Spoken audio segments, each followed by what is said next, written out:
एक देश एक चुनाव की ओर बढ़ा देश। लोकसभा में पेश हुआ बिल। विधेयक के संविधान विरोधी होने के विपक्ष के आरोपों को सरकार ने किया खारिज। जेपीसी में भेजने पर बनी सहमति। अमृतसर में पुलिस स्टेशन पर हमले के बाद पंजाब के डीजीपी गौरव यादव ने सीमावर्ती क्षेत्र का किया दौरा। अधिकारियों को पेशेवर भावना से काम करने और तकनीकी संसाधनों के उपयोग की दी हिदायतें। और केंद्रीय विज्ञान और प्रौद्योगिकी मंत्री डॉक्टर जितेंद्र सिंह ने किसानों को कीटनाशकों के हानिकारक असर से बचाने के लिए विशेष रूप से तैयार किसान कवच सूट को किया लॉन्च।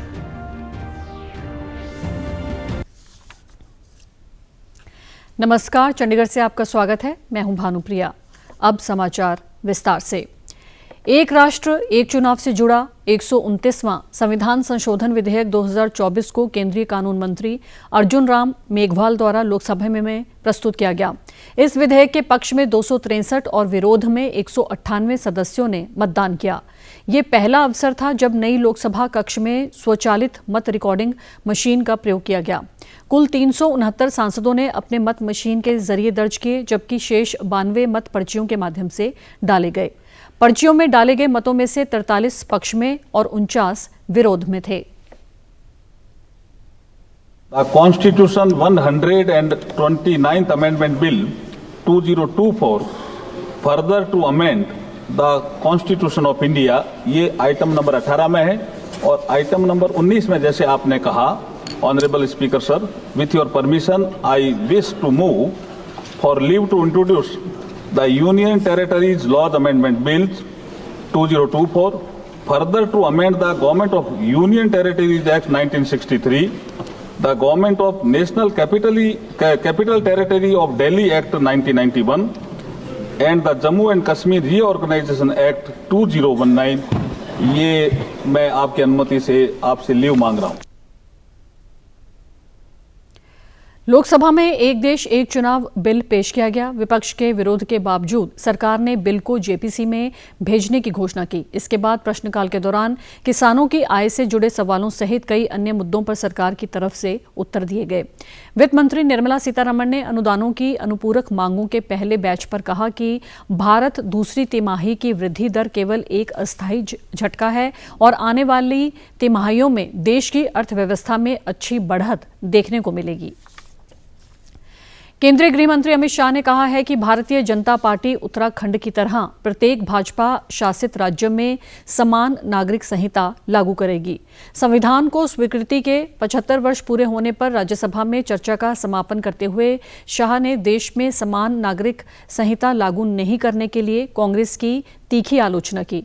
उन्होंने कांग्रेस पर तुष्टीकरण की राजनीति करने का आरोप लगाया।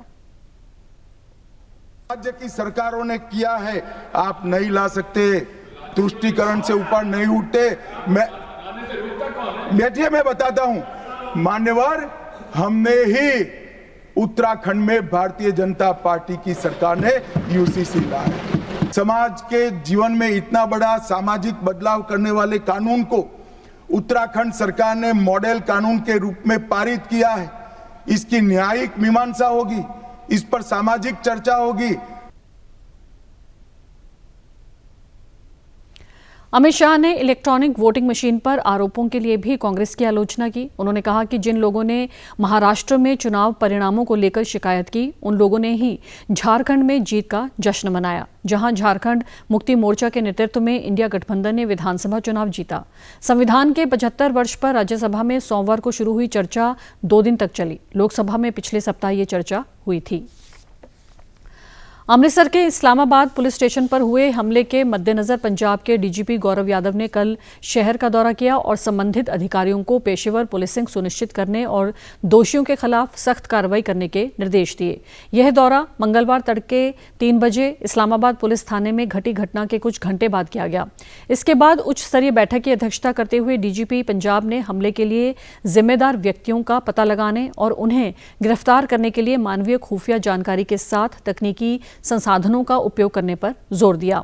उन्होंने ऐसे घिनौने अपराध के रुझानों और पैटर्न की पहचान कर अपराधों का पता लगाने के लिए सभी तकनीकी और फोरेंसिक साधनों का उपयोग करते हुए वैज्ञानिक दृष्टिकोण से जांच करने को कहा। ताकि दोषियों को सजा सुनिश्चित की जा सके।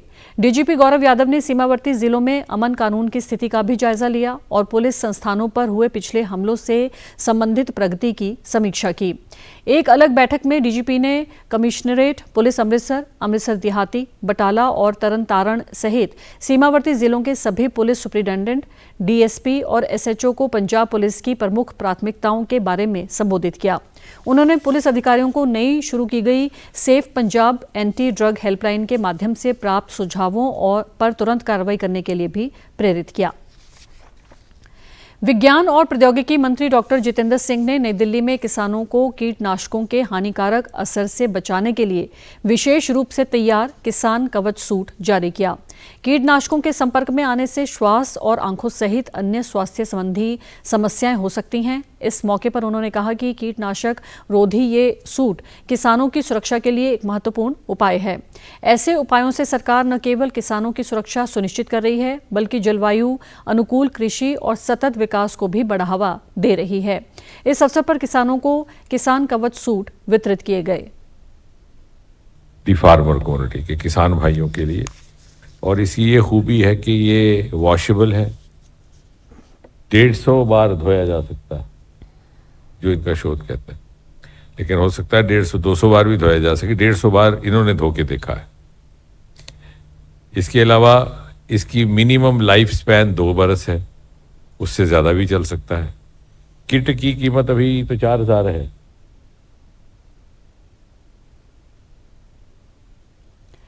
हरियाणा के मुख्यमंत्री नायब सिंह सैनी ने कल पिंजौर स्थित गिद्ध संरक्षण प्रजनन केंद्र का दौरा किया। इस दौरान उन्होंने यहां 25 गिद्धों को जंगल में छोड़ने की प्रक्रिया में भी हिस्सा लेते हुए कहा कि ये कदम पर्यावरण संतुलन को बनाए रखने में अहम भूमिका निभाएगा।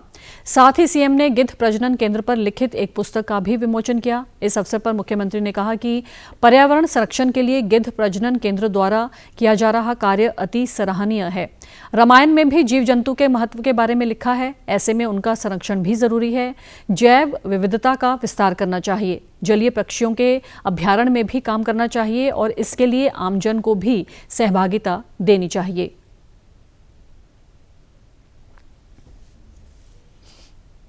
पिछले लगभग 2016 से यहाँ पर ये सेंटर बना, उनके गिद्धों के प्रजनन का केंद्र इस स्थान के ऊपर हर वर्ष लगातार उसमें बढ़ोतरी हो रही है। पिछले दिनों 8 गिद्धों को यहाँ छोड़ा गया था और आज भी 25 गिद्धों को छोड़ा गया है। हर प्रकार के जो भी जीव जंतु इस धरा के ऊपर हैं, इस पृथ्वी के ऊपर हैं, वो कहीं न कहीं इस प्रकृति का संतुलन बनाने में उनका अपना अपना स्थान के ऊपर योगदान है।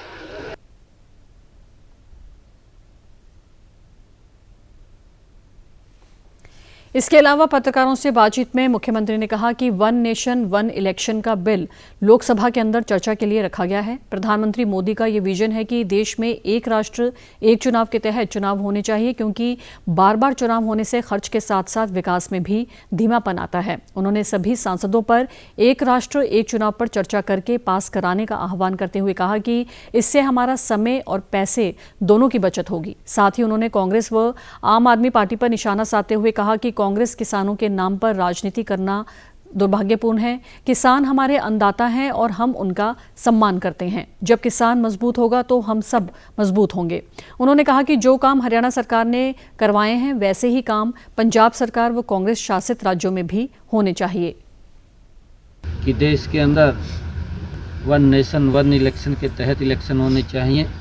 अलग अलग समय के ऊपर वो इलेक्शन चलते रहते थे। खर्चा भी ज़्यादा होता था क्योंकि पूरी ताकत पूरी मशीनरी लगती और खर्चे के साथ साथ विकास में भी धीमा बनाता था, विकास की गति भी नहीं बन पाती थी। इससे दोनों कामों में संतुलन आएगा। देखिए, कांग्रेस पार्टी जो भी अच्छे काम होते हैं उनका तो विरोध कांग्रेस पार्टी की डिक्शनरी में लिखा हुआ है। पंजाब के किसान नेता सरवण सिंह पंधेर ने कल प्रेस वार्ता करते हुए बताया कि पंजाब में करीब 200 जगहों पर आज रेल रोको प्रदर्शन किए जाने की योजना है। उन्होंने लोगों से समर्थन की भी अपील की। उन्होंने कहा कि दोपहर 12 बजे से 3 बजे तक पंजाब के किसान रेल रोकेंगे। किसानों के इस 3 घंटे के जाम से पंजाब, हिमाचल, जम्मू से होते हुए हरियाणा और दिल्ली को जाने वाली ट्रेनें प्रभावित होंगी। अंबाला रेलवे मंडल के डीआरएम मनदीप सिंह भाटिया ने कहा कि किसानों के रेल रोको आंदोलन के चलते ट्रेनों को बीच रास्ते के स्टेशनों पर रोका जाएगा ताकि यात्रियों को खाने पीने या अन्य किसी तरह की समस्या का सामना न करना पड़े।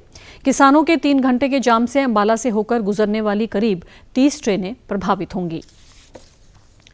केंद्रीय सरकारी कार्यालयों, उपक्रमों एवं निगमों में राजभाषा का प्रयोग बढ़ाने के उद्देश्य से भारत सरकार द्वारा गठित चंडीगढ़ नगर राजभाषा कार्यान्वयन समिति की दूसरी छमाही की बैठक कल आयोजित की गई। इस बैठक की अध्यक्षता समिति की अध्यक्ष व प्रधान मुख्य आयकर आयुक्त आम्रपाली दास ने की। इस दौरान चंडीगढ़ के केंद्रीय कार्यालयों में हिंदी के प्रयोग की समीक्षा की और इस वर्ष के लिए रखे गए लक्ष्यों को प्राप्त करने के लिए विचार विमर्श किया।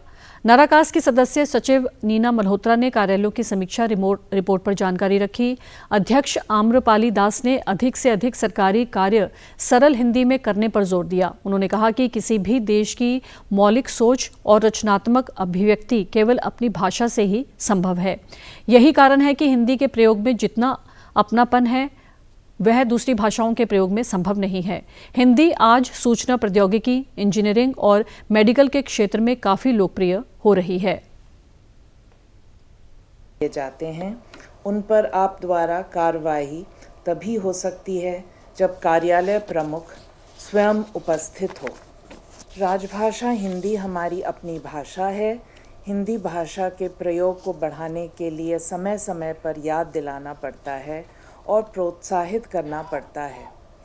हम उम्मीद करते हैं कि आने वाले कुछ वर्षों बाद ऐसी स्थिति आएगी जब हमें हिंदी के प्रयोग के लिए किसी को प्रेरित नहीं करना पड़ेगा। सभी काम अपने आप हिंदी में होते चले जाएंगे।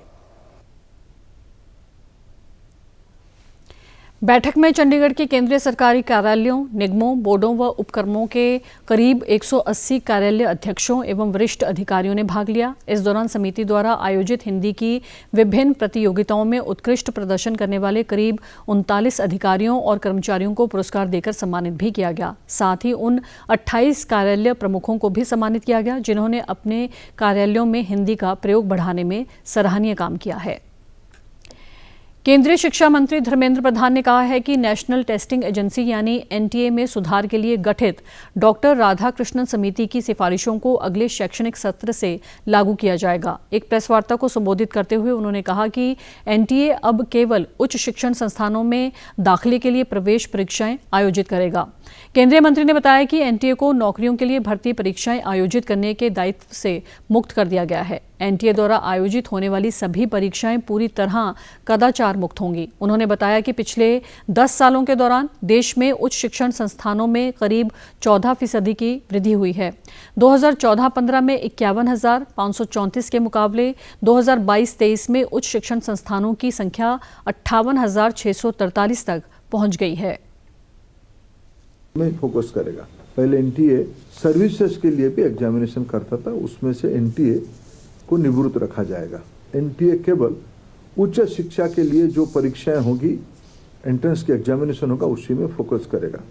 14-15 में 3.42 करोड़ स्टूडेंट्स होते थे, 3 करोड़ 42 लाख स्टूडेंट होते थे, वो आज बढ़ के 4 करोड़ 46 लाख स्टूडेंट हुए हैं। हरियाणा के मुख्य सचिव डॉक्टर विवेक जोशी ने हरियाणा व्यापार मेला प्राधिकरण को विदेश मंत्रालय के सहयोग से अन्य देशों के साथ मिलकर राज्य स्तर पर व्यापार मेले आयोजित करने के अवसर तलाशने के निर्देश दिए हैं।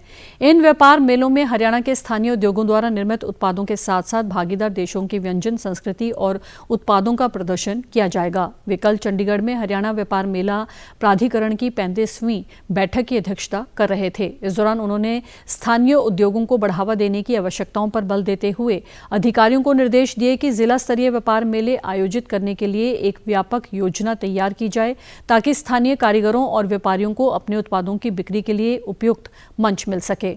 उन्होंने केंद्र और राज्य सरकार की विभिन्न योजनाओं को बढ़ावा देने के लिए भी इन आयोजनों का उपयोग करने पर बल दिया ताकि आमजन को उनके लाभों के बारे में जागरूक किया जा सके। उन्होंने अधिकारियों को इन व्यापार मेलों में उत्पन्न राजस्व, सृजित रोजगार के अवसरों और इनमें आने वाले लोगों की संख्या पर भी एक विस्तृत रिपोर्ट प्रस्तुत करने के निर्देश दिए। अधिकारियों के प्रयासों की सराहना करते हुए डॉक्टर जोशी ने प्रगति मैदान नई दिल्ली में हाल ही में संपन्न भारत अंतर्राष्ट्रीय व्यापार मेला 2024 में हरियाणा के उल्लेखनीय प्रदर्शन के लिए टीम को बधाई दी। इस मेले में हरियाणा के मंडप ने कांस्य पदक अर्जित किया है। और आप हमारे समाचार YouTube channel DD News Chandigarh, Facebook DD News Chandigarh और social media X DD News CHD पर भी देख सकते हैं। इसी के साथ चंडीगढ़ से समाचारों का सिलसिला समाप्त होता है। नमस्कार।